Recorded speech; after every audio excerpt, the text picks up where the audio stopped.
Latest news updates కోసం ఇప్పుడే download చేసుకోండి మీడియా ఎఫెక్ట్స్ యాప్. గణేష్ నిమజ్జనం శోభాయాత్రలకు హైదరాబాద్ నగరం అంగరంగ వైభవంగా ముస్తాబవుతోంది. ఎల్లుండి మంగళవారం జరిగే వినాయక నిమజ్జనం శోభాయాత్ర వేడుకలకు రాష్ట్ర ప్రభుత్వం ప్రతిష్టాత్మకంగా ఏర్పాట్లు చేస్తోంది. గణేష్ నిమజ్జనం దృష్ట్యా హైదరాబాద్ మెట్రో కూడా ప్రత్యేక ఏర్పాట్లు చేసింది. ఈ నెల 17న అర్ధరాత్రి 2 గంటల వరకు మెట్రో రైళ్లు నడుస్తాయని హైదరాబాద్ మెట్రో రైల్ సంస్థ ఆదివారం వెల్లడించింది.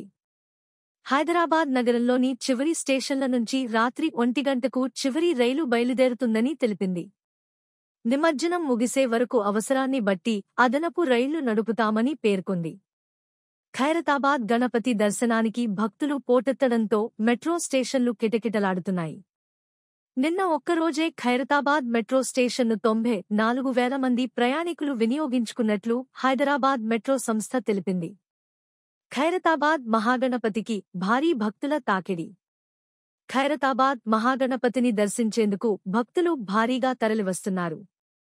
నేడు ఆదివారం కావడం, నిమజ్జనం సమయం దగ్గరపడటంతో వివిధ ప్రాంతాల నుంచి భక్తులు భారీగా వచ్చి బడా గణేష్ను దర్శిస్తున్నారు. దీంతో ఇవాళ అర్ధరాత్రి వరకు దర్శనాలు కొనసాగే అవకాశం ఉంది. దీంతో మెట్రో స్టేషన్లు రద్దీగా ఉంటున్నాయి. ఖైరతాబాద్ పరిసరాల్లో ట్రాఫిక్ ఇబ్బందులు. మరోవైపు ఖైరతాబాద్ పరిసరాల్లో ట్రాఫిక్ ఇబ్బందులు తలెత్తాయి.